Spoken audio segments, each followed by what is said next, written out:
did any of you guys get the COVID-19 out there? Or do you believe in that? Do you believe in the COVID-19 global pandemic?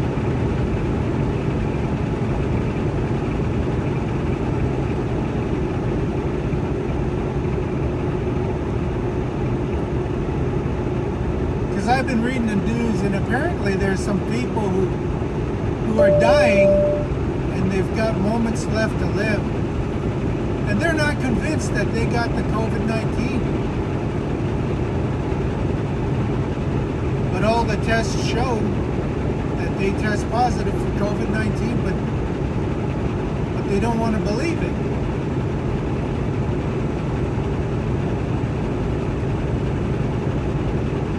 I don't know, did you get COVID-19 and do you believe it?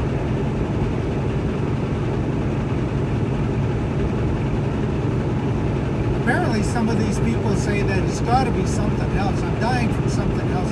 There is no COVID-19. And they believe it so much that they die from COVID-19. But they don't believe it. They never believed it for a second. Can you imagine dying of COVID-19 and not knowing that you died of COVID-19? That you thought it was something else? Like you got cancer. You believe in cancer, but not COVID-19. Maybe you're dying of arthritis. Maybe old Arthur's got you. That old Arthur, he gets you. He gets you good. But it can't be COVID-19. It's got to be arthritis. That old Arthur's got me.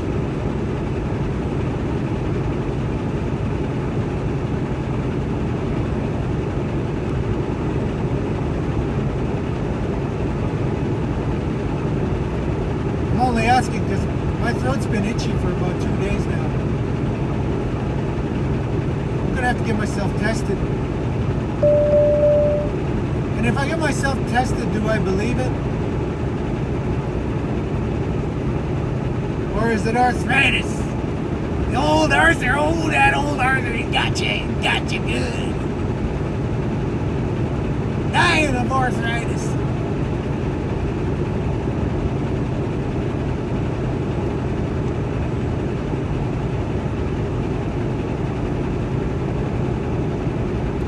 Okay, I'm going to try and tell you a quick story here. So I've been driving truck for a few years, and my experience with trucking hasn't been good with companies.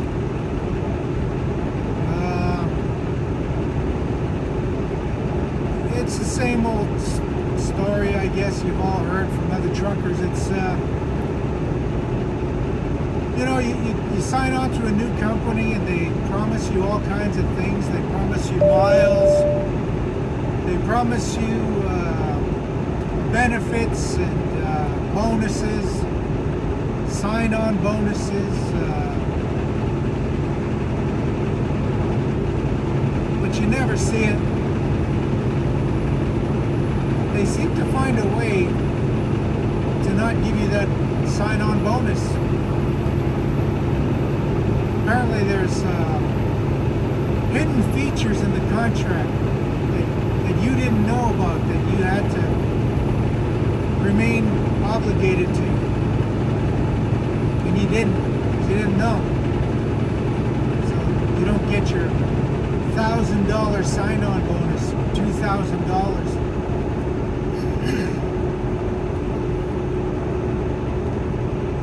They promise you all these miles, but then all of a sudden you're sitting for 2-3 days, 4 days. You get this nice juicy check when you start. It's like $1,500 for 70 hours of work. It's not 70, it's more than 70. But you're just getting paid for miles, so it's 70 miles, 70 hours, not 70 miles. an hour, 10 hours a day for 7 days. And you make a really nice check. It's over $2,000. But after the taxes, you gotta pay your Jesus taxes. After all of that, you've earned $1,400, $1,500. And you're thinking, wow, this is going to be great. I'm going to be working with this company. I'm going to be making some money. In 3 months, I'm going to get my benefits kicking in. Got my pension. But then you work the next week and it's only 3 days. And then you're sitting for 4. Oh, and on top of that, they hold back 2 weeks, so you're not actually getting paid for any of that yet. So you're thinking, okay, well, 4 days, whatever. It's only the second week. Third week, you're working 4 days, and then you're off for 3 days. Okay, it's a little better, you think. Fourth week, same thing. 4 days. Maybe 2, maybe even 2 days, who knows? And you're thinking, oh man, this is part-time. I can't support a family on this.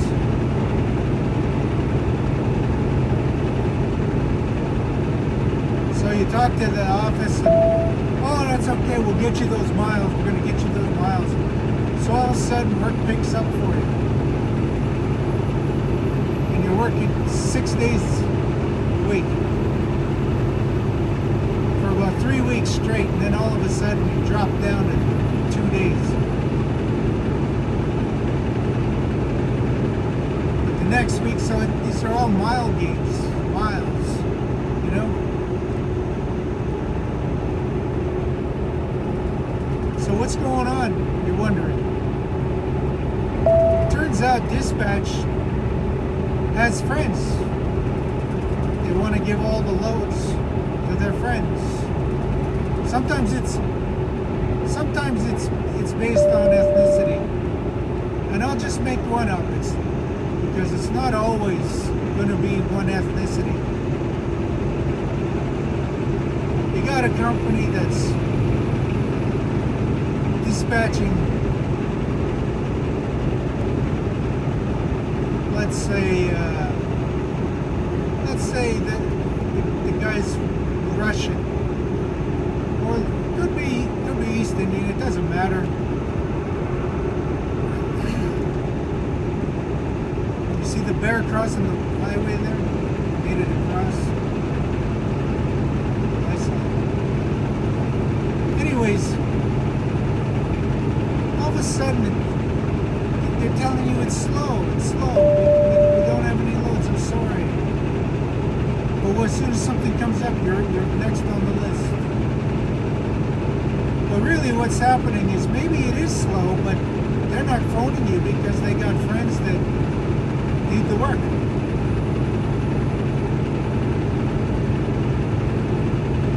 And that's why you're sitting at home part-time when you're working a part-time job. So you decide, okay, I can't afford to work here. So you give your 2 weeks notice. But then all of a sudden the manager calls you in and says, no, we need you to stick around. We got loads for you. Work's picking up. Just hang in there. So you hang in there and you're being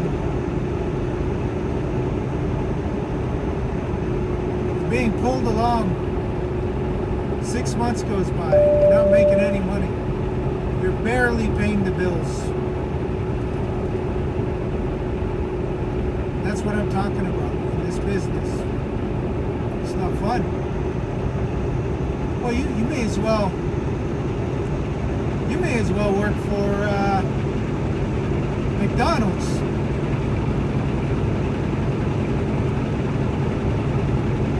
Well, maybe not McDonald's, but you could probably carry bricks around all day long for the bricklayers and make more money.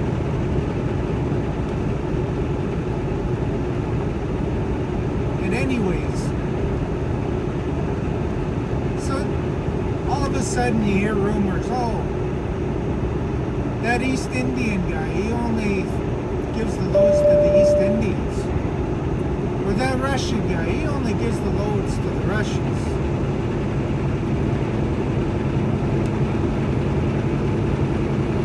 Or that German guy, he's only going to give the loads to all the Germans.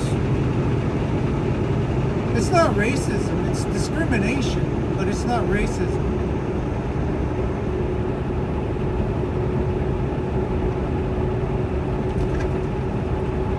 So you complain. You say, what's going on? It's been 6 months. What's going on? Now you're blackballed for complaining. You mentioned the story about the Russian, or the East Indian, or the German. Now you're blackballed. Now every week you're getting 3 days of work. You're home for 4 days.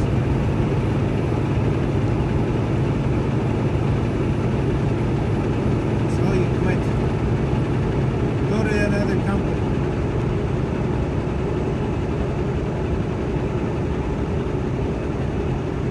You have to start all over again because you're the new guy.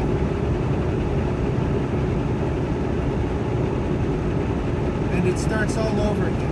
And as soon as you complain, you're blackballed. You're home for 3 days and you're off for 4 days.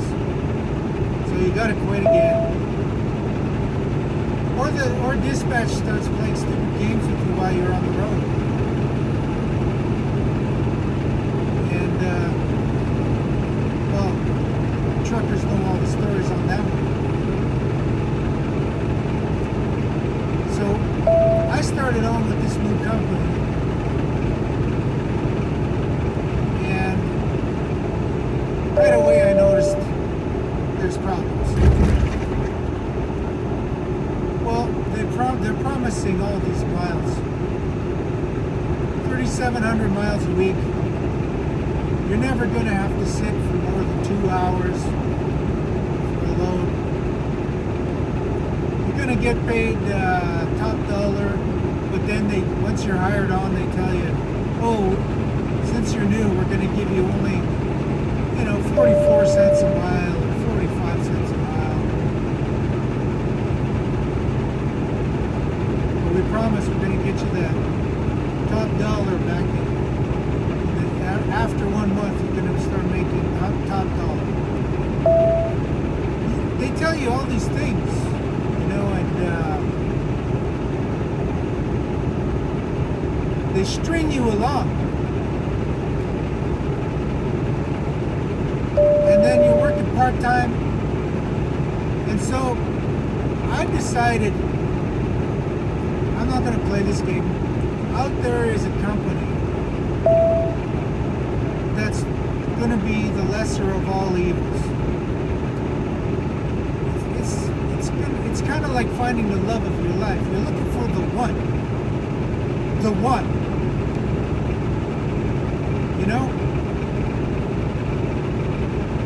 And so I decided I'm just going to hand in my resignation. I'm not going to fuck around.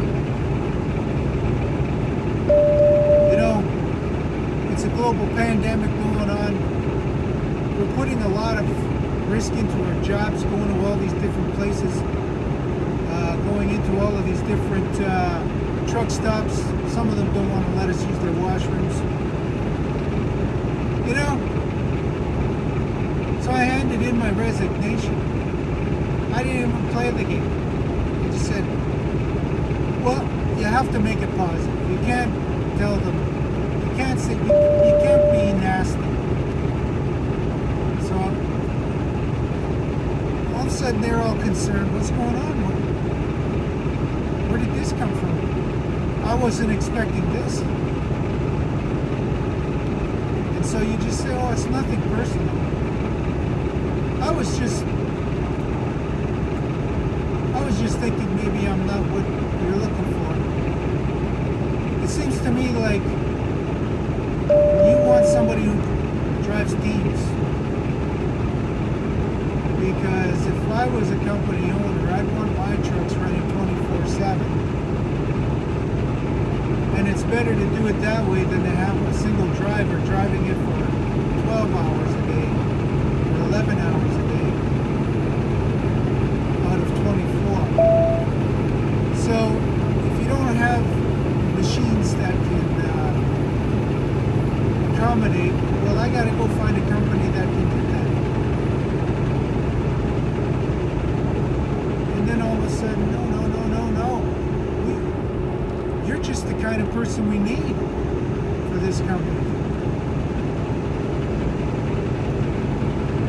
And they explain all of these great qualities that you have that they need. It matches up with their vision statement and all of this. And they make promises again. Oh, we're going to get you a truck. You're going to be assigned a truck. We're going to get you more miles. We're going to talk about a route and a schedule. So anyways, that's never happened to me before. In the past, when I handed in a resignation with a company, they said resignation accepted. You know? Right away. In fact, some companies will put you through so much trouble that it's practically murder what they're doing. They're trying to kill you. They put you through so much shit that you eventually can no longer tolerate, and you end up quitting, and they accept it. All because you complain. But all you're doing is following their harassment and discrimination policy. That's all you're doing. It's written right there in their policy where they encourage you. If you're injured on the job, don't wait. Report it immediately, they say. And so you report it.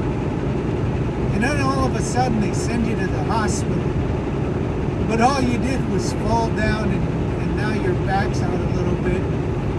You're a little bit slow to move around because at my age, if you trip and fall, you're going to be a little stiff. Although I do exercise almost every day. But even if you exercise and you're young, you trip and fall, it's going to hurt. But you don't need to go to the hospital. If they send you to the hospital and you sit there for, 18, 20 hours waiting to get looked at by a doctor. Sometimes 72 hours later you come out and they tell you, oh, you got a sprain. Modified duties. Oh my God, now you're sitting at a desk. Because they gave you stupid modified fucking duties. And that's more stressful on the healing process than being at home. So their policy is bullshit. The last fucking thing you want to do is report that injury.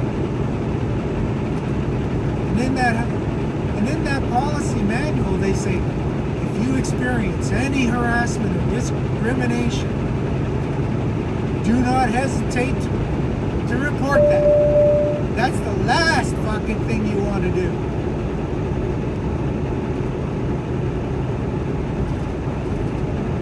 Because then you're blackballed.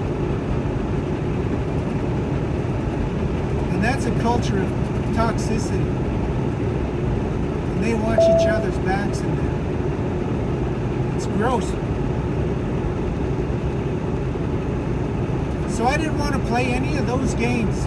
And I wrote my letter of resignation, and I don't have to give 2 weeks. The federal law says I don't have to give 2 weeks. The company is asking you to give 2 weeks. It says to give 2 weeks. I don't have to. I could just say, it says right here, I could cite the legislation where it says you don't have to give 2 weeks. You could just quit. You could just park the truck anywhere in North America and get out. Quit if you want.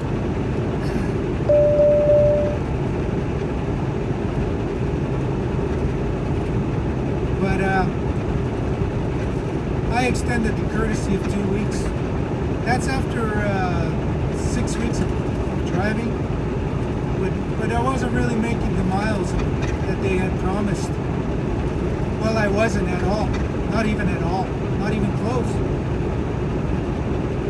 So, why play the games? I've been through all the games and all the bullshit. I just submitted a letter of resignation. And they actually convinced me to stay on. So I stayed on, and things did change. All of a sudden, I've been getting those miles that they promised. All those miles per week. And we worked out a time schedule. I literally met with someone in the company. And we worked out a schedule. I met the owner of the company. Now that's the difference. This company has an owner. There's another company that I work for that has an owner, but I think he's in the dark. I think people tell him what he wants to hear. So he's not really getting the truth. Even though he's working alongside everyone, he's kind of oblivious. But not this owner in this company that I'm working with. I don't think he's oblivious. In comparison, I met him. You could tell he's got his hands on everything. This is his company, and he's down to earth. He's empathetic. Empathy is a human trait. It's a human characteristic. Some of these other owners, they're so far up their own asses that they've got no empathy. They could care less about the driver, what the driver's going through.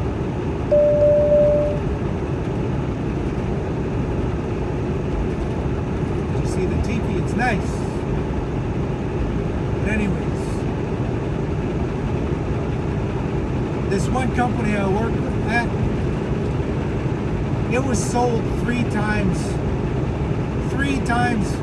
It had a company owner and he sold it. And that's when the company started going downhill, they say. And nobody cared anymore because there was nobody to care for it anymore. The owner sold it. And then that owner owned like 4 or 5 trucking companies.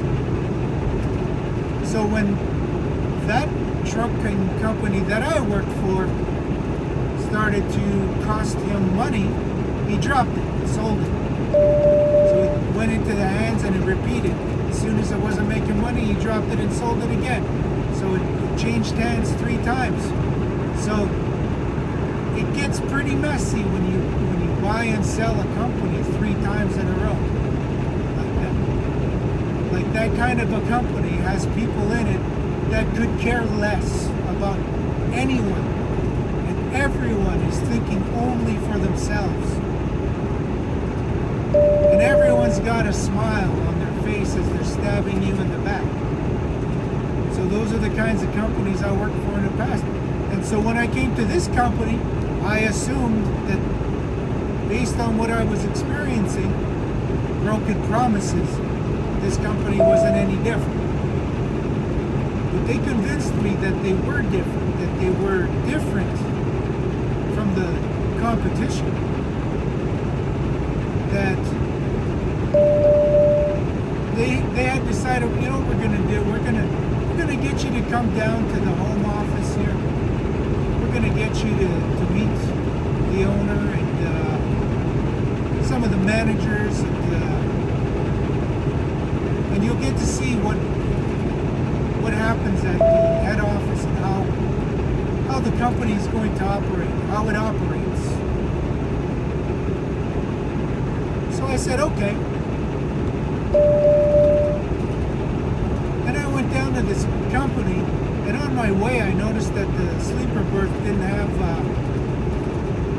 it was just blowing air. It wasn't blowing air conditioned there. And so the guy I picked up to bring him to home office as well to get orientated, that guy I was driving with, he had to have the air conditioner blasting while he was driving, and he had to put his sweater on so that I could sleep, so that there could be cool air in the sleeper.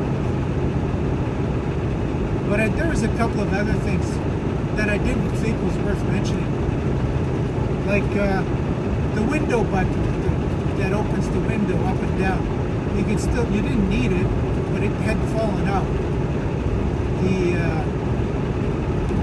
There's some driver who doesn't have nerves in his hand, so he can't tell his own strength, and he rips these things out.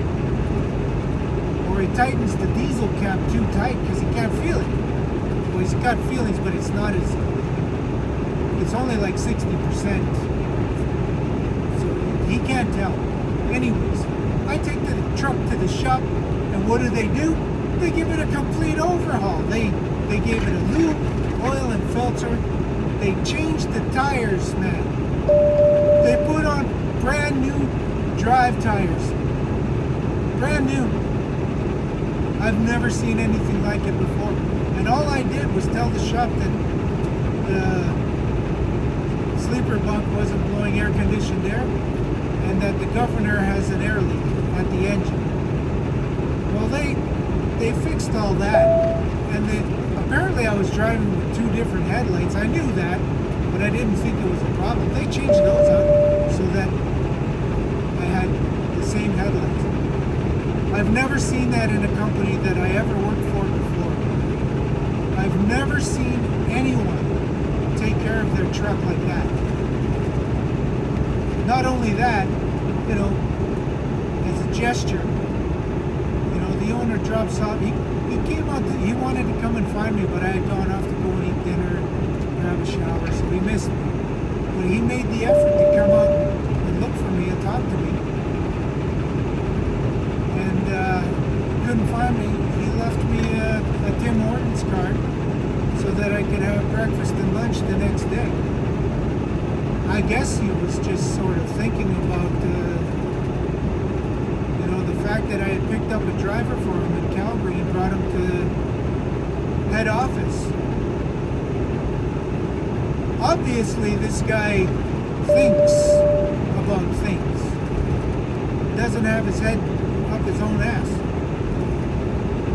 like these other ones who don't have the time to be meeting with you. They don't even want to meet with you. They don't want to waste their time meeting with you. You're nothing to them. But not this owner.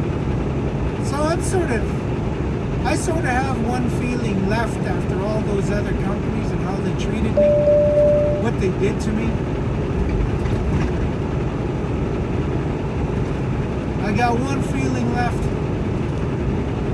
and this company's kind of getting on that feeling, and my last feeling, and it's a good feeling. I got a good feeling about this company. I have a feeling this is the one.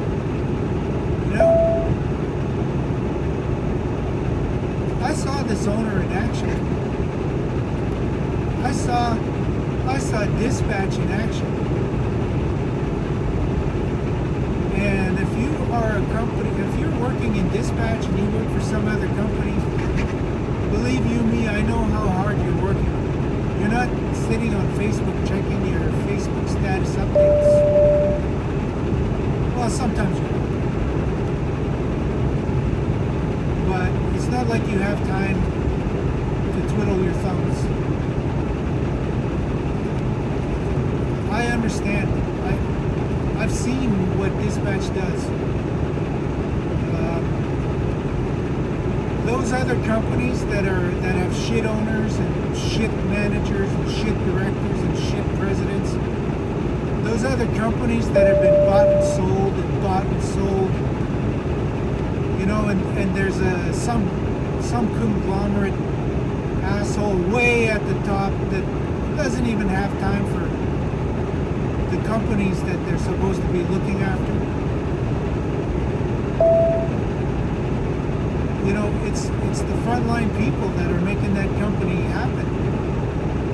And there's a lot of good people that work in these small warehouses and docks that make things happen. And if it weren't for those people working hard and honestly, they're cutting corners for the sake of the company at risk to themselves. You know, I've seen it. And those companies don't deserve you. They don't deserve your hard work and your integrity. And I know you need a job, and you're doing it to support your family. But what a disgrace it is to have to do what you're doing for people who have no concern or regard for you whatsoever. They could care less. In fact, they'll throw you under the bus to save their own asses. I feel sorry for you. But you know what? I think I might have found a company that doesn't do that. I think I might have found the one. I have a feeling I've got my only last feeling left. And it's pretty good.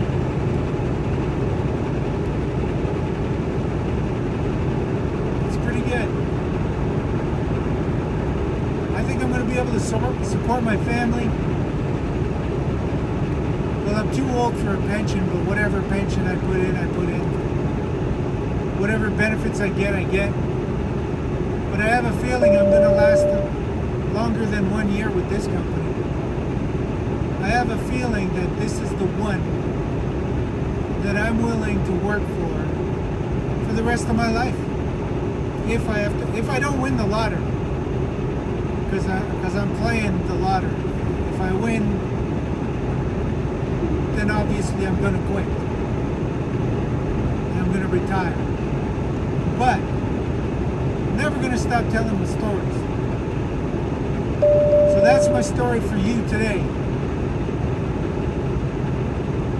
For all of you who are working too hard for those ungrateful people, I wish you all the best, because I've seen it. I've seen you do what you do.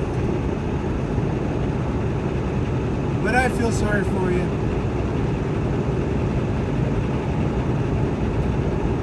I wish I could tell you the company I'm working for, but you know what? I tell stories that people don't want to hear.